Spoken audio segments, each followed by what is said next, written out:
माननीय श्रम मंत्री जी के साथ में 9 अक्टूबर को हम लोगों की मीटिंग हुई माननीय कमांडर साहब के नेतृत्व मार्गदर्शन में। इसके बाद में 29/11 की एक मीटिंग हुई, 29 नवंबर की मीटिंग हुई। बाद में आपको पता है कि 6 दिसंबर को एक और मीटिंग हुई और 20/12/2024 को पावर पॉइंट प्रेजेंटेशन हुआ। इसमें निश्चित हो गया था, माननीय श्रम मंत्री जी ने सीधा कहा था कि कुछ धनराशि हम अपनी ओर से देंगे और कुछ जो है हम वित्त मंत्रालय की ओर से मांगेंगे और इस प्रकार से बजटरी सपोर्ट लेंगे और आपका काम हो जाएगा। तो हम सब लोग वही संदेश माननीय कमांडर साहब दे रहे थे और श्रम मंत्री जी ने स्पष्ट कहा था कि जब उनसे कहा गया कि बताइए सर हम क्या बताएं, अपने लोगों में जाके क्या कहें, लोगों में बहुत निराशा है। तो माननीय श्रम मंत्री जी ने स्पष्ट कहा था कि आप अपने लोगों से बताइए कि हमारा काम हो रहा है और इस बजट के अंदर बजटरी सपोर्ट मांगा जाएगा और आपका काम निश्चित रूप से होगा। वही बात कमांडर साहब दोहराते रहे। अभी आपने देखा होगा कि मिनिमम पेंशन के बारे में जो हम चाहते थे कि बजटरी सपोर्ट हो और मिनिमम पेंशन डिक्लेयर हो, डिक्लेयर तो जो है बाद में श्रम मंत्री जी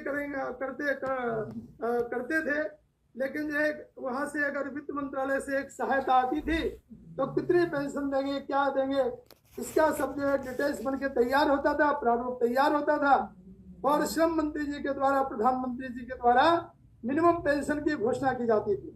लेकिन ऐसा नहीं हुआ।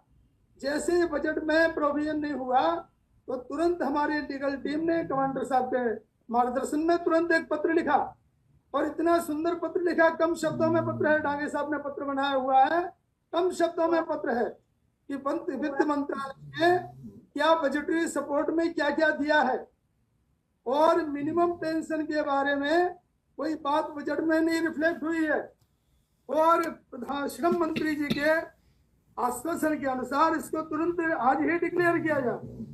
इस प्रकार से पत्र बनाया गया।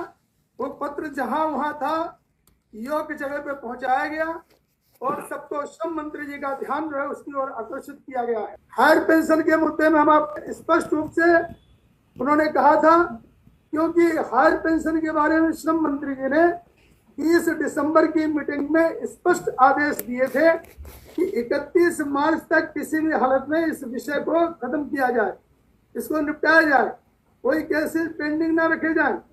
लेकिन उसका ये हुआ, अर्थ ये हुआ कि लोगों ने सीधा अर्थ निकाला, जो आरपीएफसी वगैरह हैं उन्होंने अर्थ निकाला कि जितने केसेज हैं जल्दी जल्दी रिजेक्ट करके भेजो, जिससे कि हमारी जवाबदारी कम हो जाए। इसके बारे में, हायर पेंशन के बारे में हम 2 शब्द और कहना चाहेंगे कि 17 तारीख को एक सर्कुलर आया, उसके ऊपर तुरंत हमारे डांगे साहब ने, जो हमारी लीगल टीम के इंचार्ज हैं, उन्होंने तुरंत एक पत्र लिखा। वो पत्र 20 जनवरी को लिखा गया। उसमें लिखा गया कि आपने अच्छे कदम उठाए हैं। इसमें कहा गया कि 5 नंबर का जो पॉइंट है उसका क्लैरिफिकेशन किया जाए। उसके बाद में 18 तारीख को एक और सर्कुलर आया सीपीएफसी का, वहां गड़बड़ हो गई। उस सीपीएफसी के सर्कुलर में 2 नंबर पॉइंट में कहा गया है कि एग्जम्प्टेड ट्रस्ट के नियमों में संशोधन होना जरूरी है। वास्तविकता यह है कि ईपीएफओ को ये कहने का कोई अधिकार नहीं है कि ट्रस्ट के नियमों में संशोधन किया जाए। वहां जो है जैसे ही हमारे डांगे साहब ने, हमारी टीम ने, माननीय कमांडर साहब ने देखा तो तुरंत जो है डांगे साहब से बात हुई और एक और रिटर्न में पत्र जो है लिखा गया। इसके पहले जब हम लोग 23 जनवरी को सीपीएफसी महोदय से मिले थे तो उन्होंने कहा था इस बारे में आप जो है एक अलग से पत्र लिखिए।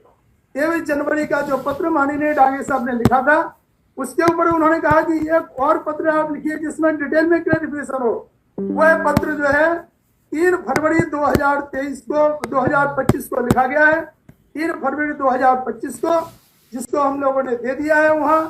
और एडिशनल सीपीएफसी महोदय के साथ में उसी मुद्दों के ऊपर 4 तारीख को 4 फरवरी 2025 को डिटेल में चर्चा हुई है। उन्होंने कहा है कि आपका पत्र बहुत अच्छा है, इसके ऊपर हम अध्ययन करेंगे और अध्ययन करके दिशा निर्देश जो है, पॉजिटिव दिशा निर्देश जारी करने की कोशिश करेंगे। रिजेक्ट कर रहे हैं इसको। माननीय कमांडर साहब ने, हमारी टीम ने बहुत गंभीरता से लिया है। कल ही कमांडर साहब ने, भले छोड़ो कल की बात है, कमांडर साहब ने चंद्रमौली साहब से बात की।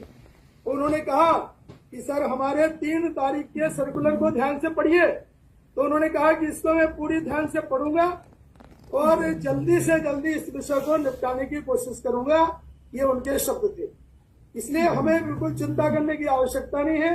लेकिन हमारे डाई साहब का ऐसा कहना है कि जिन जिन लोगों को ऐसे पत्र आए हैं, जिनके एप्लीकेशन रिजेक्ट हुए हैं, उन्हें एक छोटा सा पत्र संबंधित आरपीएफसी को लिखना चाहिए, उसकी कॉपी सीपीएफसी को देनी चाहिए और आवश्यकता पड़ी तो उसको कॉपी श्रम मंत्रालय को भी देनी चाहिए। उसका ड्राफ्ट माननीय डांगे साहब बना रहे हैं।